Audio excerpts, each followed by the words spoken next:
architecte, président du Conseil présidentiel de transition, monsieur le maire principal de la ville, membre du conseil municipal de Fort-Liberté,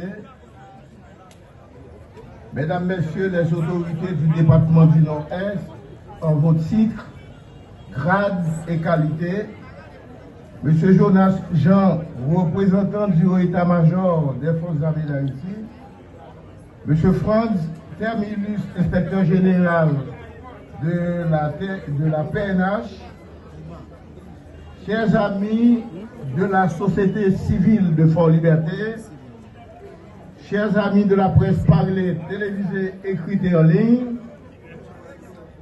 jeunes Yogila, soldats, policiers, directeurs d'école, Simon fondamental, dans secondaire, mesdames, messieurs, distingués invités.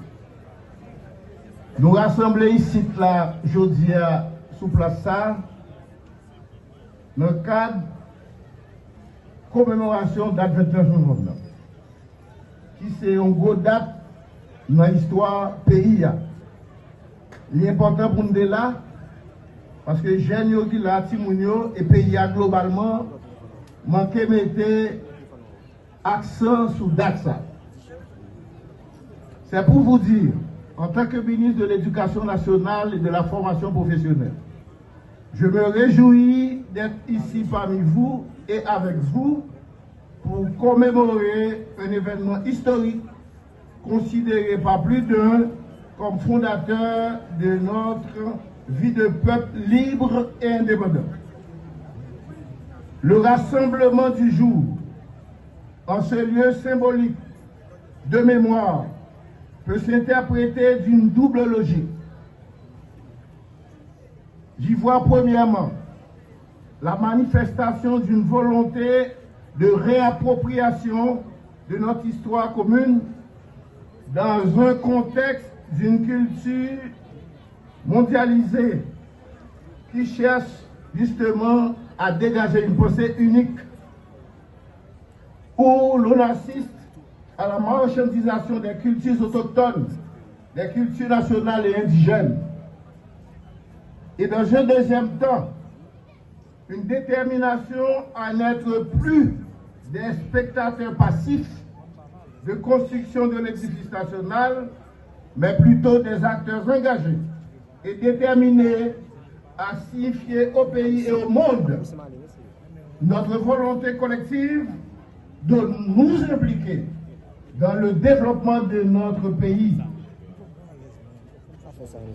Chers amis de Fort-Liberté, le pays vous a vu à l'œuvre à l'occasion de la construction du désormais historique canal d'irrigation, symbole de fierté de tout un peuple et manifestation d'un profond sentiment d'appartenance à une nation qui a fait l'histoire, qui a étonné.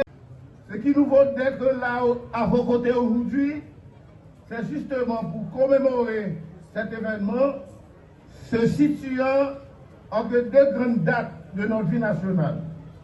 Je vais citer le 29 novembre 1803, se plaçant entre l'extraordinaire victoire de nos pères fondateurs, nos héros, le 18 novembre 1803 à Vertières, et l'impressionnante proclamation de l'indépendance le 1er janvier 1804.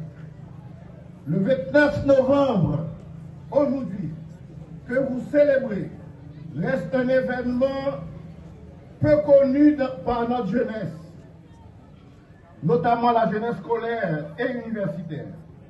Il marque cependant un puissant moment de notre vie nationale, symbolisant à tous la ferme volonté de mettre fin à un avilissant et honteux système esclavagiste, colonialiste et raciste, qui travaillait à dégrader l'homme, nos pères africains, nous, les afro-descendants.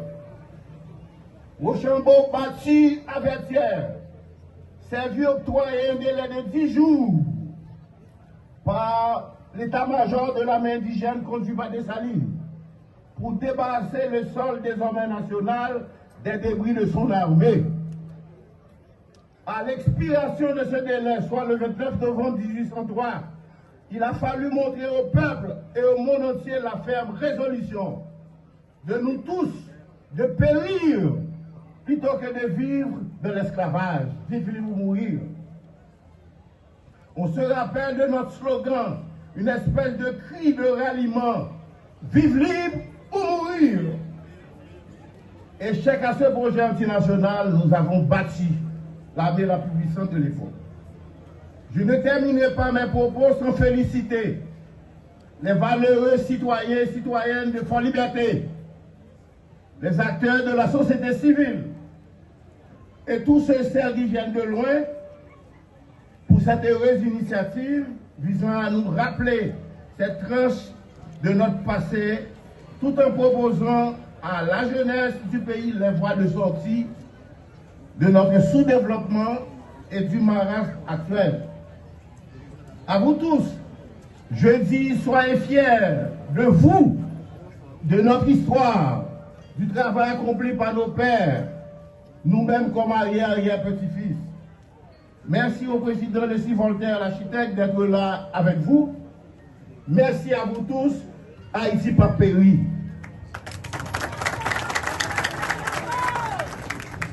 Et maintenant, j'ai l'honneur d'inviter le président du Conseil présidentiel de transition, l'architecte Leslie Voltaire, venir nous trouver sur le podium pour délivrer son message de circonstance sous vos applaudissements.